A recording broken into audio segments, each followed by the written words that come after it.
But we have a Monday Night Football game, and it's really interesting. You know, here's what I was thinking. See if you guys can keep up with this comparison.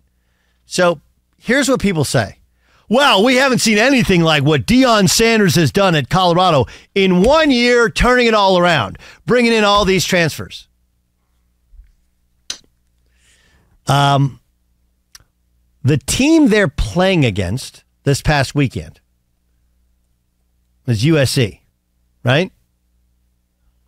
Does anybody recall what happened to USC football 2 years ago? Anybody? Clay Helton's last season? They brought in a bunch of... They won 4 games. They fired the coach. They brought in a new coach, okay, who brought his quarterback with him. Dear God, it's like people who cover sports. I don't blame fans that don't know college football. I don't blame you at all, right? It's not your job to give historical perspective. It's our job. USC is the exact same thing as Colorado. Yes, it was at the 1AA level. The point is, Shedeur Sanders was a star, was a stud. I don't think they lost a regular season game. And he brought Travis Hunter with him. He got all these transfers, right? Dudes that were going to go to other high-level Division I schools, whatever, portal guys too, and they loaded up. And they flipped it from 1 win to this year they'll probably win, 6. USC last year has Lincoln Riley, head coach, brings Caleb Williams and a good portion of Oklahoma's recruiting class with them. They go from 4 wins to 11. It just happened, and it's on the same field. And there wasn't one moment where somebody goes, what's happening in Colorado is what happened at USC. Okay, so let me give you the possible, at least it's possible, for Zach Wilson. Like, wait, how'd you go from, stick with me for a second. Now, Zach Wilson was the number 2 pick of the draft, so it's a higher draft pick.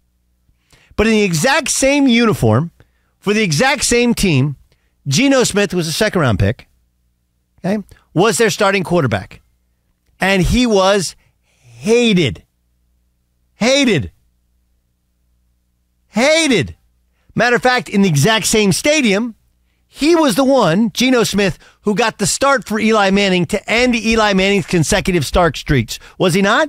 And I would contend, I lived in the tri-state area at the time, that had they simply given the job on that day to Davis Webb, there wouldn't have been all the hubbub. People wouldn't have been, because you were like, well, Davis Webb's young. They give him a start. The Giants aren't going anywhere. But because it was Geno Smith, and Geno Smith was thought to be a bum, that everybody lost their jobs because of that move. Eli Manning is lovable, likable. He's a good laugh track along with his brother tonight on Monday Night Football. But make no mistake about it, the Manning family was like, Geno Smith starting for our guy? And everybody lost their jobs because of it, even though they were all on board. This was all part of the plan. So you go from that Geno Smith to Geno Smith is making $20 million this year, and I don't think he's great, but he's a good, solid starting quarterback, right? And ask anybody, when Geno Smith was on that roster, you're like, if Geno Smith's a starter, we're in deep doo-doo. So there is a second life or a third life out there. If you can find a team who can play to your strengths, if you can learn a ton, if you can regain your confidence, if you can be a professional, and that's what Geno Smith has done. So when you watch Zach Wilson, you're like, man, I can't believe anybody would ever turn around his career after the start he's had. Geno Smith's doing it. Matter of fact, Vinny Testaverde did it with the Jets. Vinny was a bum when he was with the Tampa Bay Buccaneers, wasn't he? It's a long, long life. Baker Mayfield's having a rebirth in Tampa. It's a long, long life. But to the people who say, I haven't seen this before. Dude, Colorado this year is USC last year. Same deal. Right? A little bit different scale. Colorado was, but you're like, well, Colorado won 1 game. USC won 4. For USC to win 4 games, little perspective. Okay, and remember they won 5 games, but granted in a COVID shortened year. They hadn't won 4 games in a season since 1991. Yikes. So it happens. There have been turnarounds, and you bring your quarterback or your Gucci luggage with you, and you're going to be pretty good. It's called perspective. That's what we're actually here for. We're here to give opinion, but we also have to give historical perspective. And for historical perspective on Zach Wilson, just watch Geno Smith tonight. Right? There'll be a lot of Giants fans like, man, we should have held on to Geno. Right? This guy, we gave him a new contract. He stinks. I got another take for you I think you guys will like. Did you guys watch Cowboys-Patriots yesterday? You were working during that game, Dan, because you do after the afternoon games here on Fox Sports Radio. That is correct, yes. What's the difference between the Cowboys and the Patriots? I mean, other than that, the Cowboys are clearly better. Yes.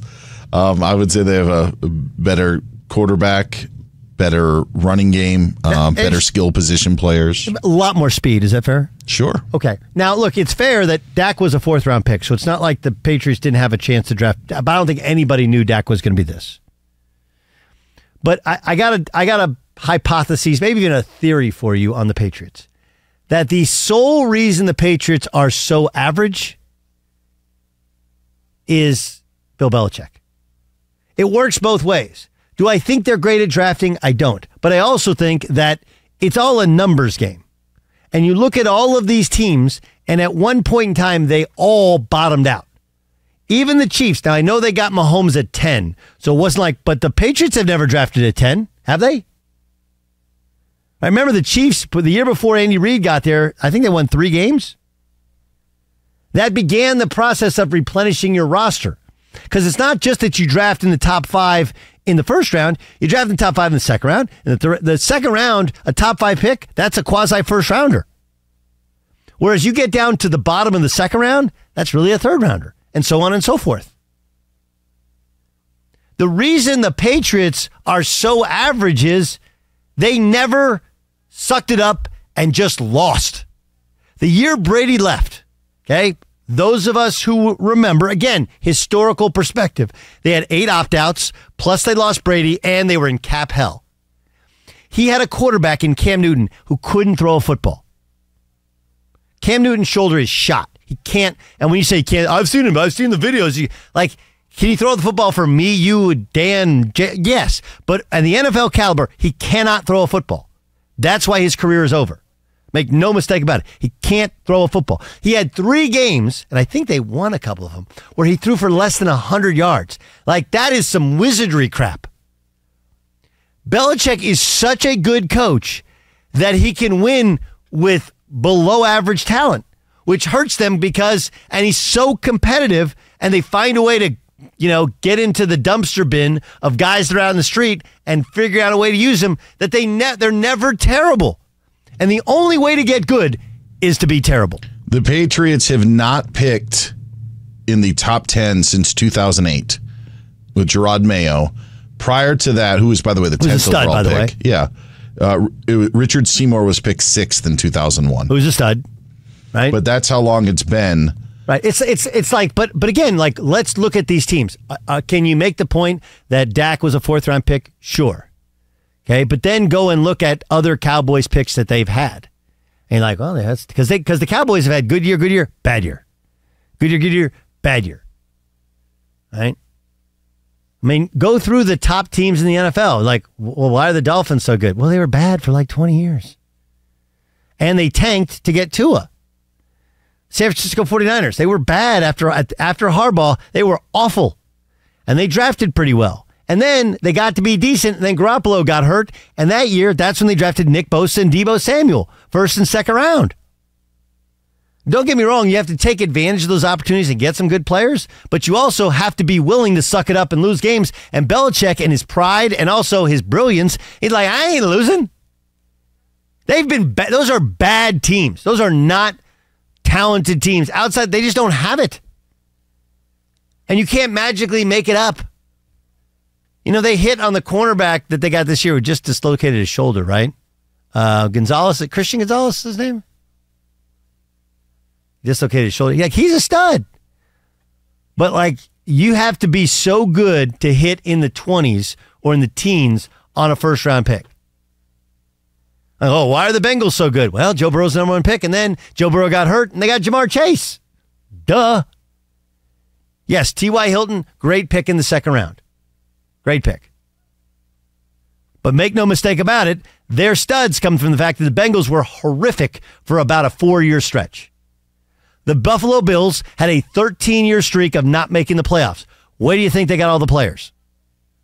The Miami Dolphins were bad, and then they tanked. That's how they got Tua. And yeah, they made a brilliant move to go out and get Tyreek Hill, who's way better than anyone could have thought.